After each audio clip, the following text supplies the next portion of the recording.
Hello everyone, स्वागत है आपका हमारे यूट्यूब चैनल में।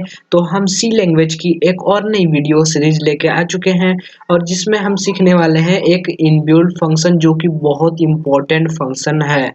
तो हम इस फंक्शन को सीखेंगे, ये बहुत यूज है, इसके यूजेस भी हम बताएंगे आने वाली वीडियोस में। आज हम इसको कैसे यूज करते हैं ये सिंपल वे में जानेंगे। तो चलिए वीडियो को शुरू करते हैं। तो सबसे पहले हमारा जो सी लैंग का फाइल है इसको हम ओपन कर लेते हैं VS कोड में। तो ये हमारा VS कोड में ओपन हो रहा है। इसमें हम कोड लिखेंगे एक न्यू फाइल बना के।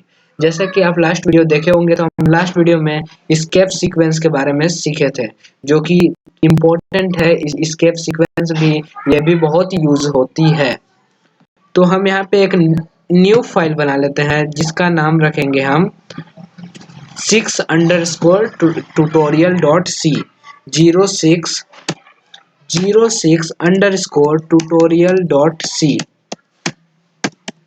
ये हमारा न्यू फाइल बन चुका है और इसमें हम सिंपली बेसिक स्ट्रक्चर लिखेंगे जो हमारा है हैज इंक्लूड studio.h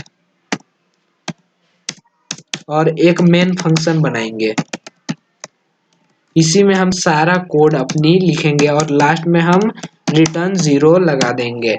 तो अगर आपको ये समझ में नहीं आया कि मैं ये कैसे लिखा, तो लिंक डिस्क्रिप्शन में है, आप मेरी कोडिंग वाली फर्स्ट वीडियो देखो और उससे रिलेटेड सारी वीडियोस देखो, तब आपको समझ में आएंगी कि ये बेसिक सिंटैक्स क्या होता है। तो चलिए हम वीडियो में आगे बढ़ते हैं। तो वीडियो में आगे बढ़ते हैं, हम आज बताने वाले हैं स्कैन एफ के बारे में, जो हमारा इनबिल्ट फंक्शन है। स्कैन एफ ये हमारा इनबिल्ट फंक्शन है। तो ये बेसिकली करता क्या है, ये हमको इनपुट देता है। जैसे कि हमने लास्ट वीडियो में बहुत सारे बनाए थे। जैसा कि आपको एग्जांपल एक दे सकते हैं कि एक वेरिएबल मैंने बनाया इंट एज, बनाया एज इक्वल कर दिया 18। तो मैंने इसको असाइन कर दिया, एज वेरिएबल में 18 मैंने डाल दिया। तो ये 18 इसमें हो गया असाइन, पर मैं ये यूजर से लेना चाहता हूँ कि मैं नहीं दूं 18, 18 जो कन्वे यूजर हो वो दे 18। तो इसको हम कैसे करेंगे, तो वो हम स्कैन एफ फंक्शन से कर सकते हैं। तो यहाँ पे हम सिंपली क्या करेंगे, जो हमारा एज है ना वहीं तक हम रखेंगे, उसमें कोई असाइन नहीं करेंगे। वैल्यू वैल्यू हम नहीं गिवन करेंगे, उसको बस वेरिएबल बना के वैसे ही रहने देंगे। उसके बाद हम क्या करेंगे, उसके बाद हम फॉर्मेट स्पेसिफायर के बारे में सीखे थे, जो कि फॉर्मेट स्पेसिफायर पे मैंने वीडियो बनाया है। अगर नहीं देखा है तो आपको लिंक डिस्क्रिप्शन में मिल जाएगी, आप वहां से जाके देख सकते हो, क्योंकि आपको फॉर्मेट स्पेसिफायर आना जरूरी है। जैसे कि मैंने बताया था, इंट का होता है परसेंट डी होती है, परसेंट डी होती है इंट की, और जो हमारा कैरेक्टर का होता है वो होता है परसेंट सी। कैरेक्टर का हमारा परसेंट सी होता है। उसके बाद हमारा एक फ्लोट होता है, फ्लोट फ्लोट का हमारा परसेंट एफ होता है। फ्लोट का परसेंट एफ होता है। एक हमारा होता है कैरेक्टर स्ट्रिंग, स्ट्रिंग होती है जो जिसका होता है हमारा परसेंट एस। मैंने इसको बहुत अच्छे से एक्सप्लेन किया है, अगर वीडियो नहीं देखी है तो आप वीडियो को जाकर देखो, तो आपको ये वीडियो समझ में आएगी।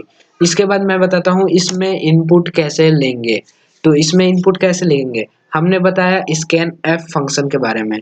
तो हम क्या करेंगे, सिंपली स्कैन एफ जहाँ पे वेरिएबल बनाएंगे उसके नीचे स्कैन एफ लिखेंगे।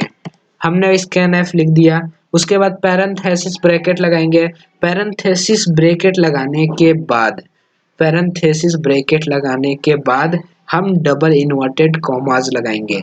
और डबल इन्वर्टेड कॉमास में ना हम जिस डेटा टाइप का ले रहे हैं, हम इंट का ले रहे हैं, कैरेक्टर का ले रहे हैं, जैसे कि मैंने ऊपर में इंट का लिया हूँ, तो आपको मालूम होना चाहिए कि आप कौन से डेटा टाइप लिए हो, इंट का लिए हो कि फ्लोट का लिए हो, कैरेक्टर का लिए हो, स्ट्रिंग का लिए हो। आपको मालूम होना चाहिए कि आप किस चीज का डेटा टाइप का आप लिए हो, वेरिएबल में किस डेटा टाइप स्टोर करवाना चाहते हो, तो आपको मालूम चलेगा। जैसे मुझे मालूम है कि मैं इंट का लिया हूँ, तो इसके लिए मैं यहाँ पे इसका फॉर्मेट स्पेसिफायर परसेंट डी लिखूंगा।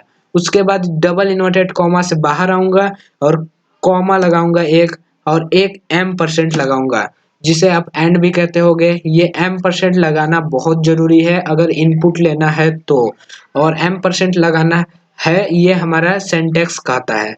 और इस m% के बाद हम वेरिएबल का नाम पास करेंगे। जैसे कि हमारा यहाँ पे वेरिएबल का नाम है इंट एज, एज हमारा वेरिएबल का नाम है। तो m% के बाद हम एज लिखेंगे जो हमारा वेरिएबल होगा। और जैसा कि हर स्टेटमेंट में हम करते आते हैं कि लास्ट में सेमी कॉलन लगाना जरूरी है, इसमें भी सेमी कॉलन लगाना जरूरी है, तो सेमी कॉलन लगा देंगे। ये हमारा इनपुट आ चुका है, इसमें हम एज में कुछ भी इनपुट कर सकते हैं। तो इसको हम सेव करेंगे और रन करेंगे।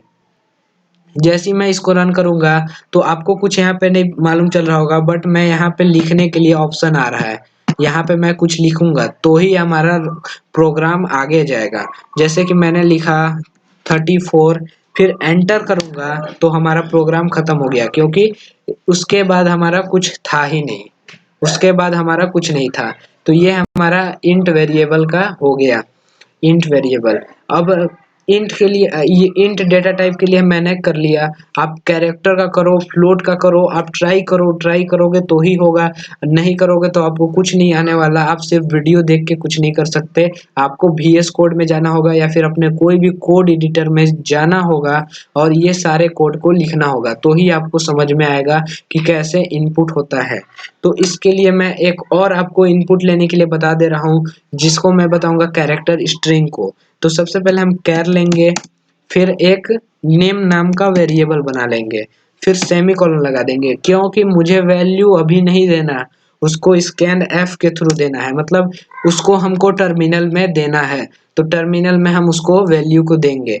तो इसको कैसे इनपुट लेंगे, सबसे पहले हम स्कैन एफ लिखेंगे, उसके बाद पैरेंथेसिस ब्रैकेट लगाएंगे, फिर डबल इन्वर्टेड कॉमास लगाएंगे, उसके अंदर हम क्या कैरेक्टर, कैरेक्टर हम अगर सिर्फ सिंगल कैरेक्टर लेंगे तो %C लगाएंगे, अगर एक नेम लेंगे या फिर मतलब स्ट्रिंग टाइप का लेंगे तो %S लगाएंगे। तो मैं इस नेम किसी का लेना चाहता हूँ तो %S लगाऊंगा, उसके बाद कॉमा लगाऊंगा, डबल इन्वर्टेड कॉमा आने के बाहर, उसके बाद कॉमा लगाऊंगा, एम्परसेंड लगाऊंगा, फिर उस वेरिएबल का नाम लिख दूंगा, जैसे कि यहाँ नेम है, फिर यहाँ पे सेमी कॉलन लगा दूंगा और इसको सेव करके रन करूंगा। तो यहाँ पे 2 बार मुझे इनपुट देना पड़ेगा। मैंने फर्स्ट हम इंट डेटा टाइप के लिए इनपुट देंगे, 54 दे दिए, उसके बाद फिर हमको देना पड़ेगा, तो किसी का नेम दे सकते हैं, तो मैं कुछ भी नेम दे दे रहा हूँ इंडिया।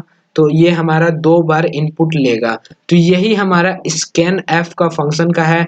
और मैं आपको बार बार बोलना चाहता हूँ यही कि आप ये घर पे ट्राई करो, कैरेक्टर का कैसे होता है और फ्लोट का कैसे होता है, ये आप ट्राई करो, और जितना हो सके उतना आप कोड लिखो।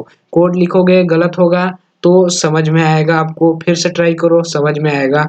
अगर इससे रिलेटेड आपको कोई भी क्वेरी होती है तो आप हमको कमेंट सेक्शन में पूछ सकते हो।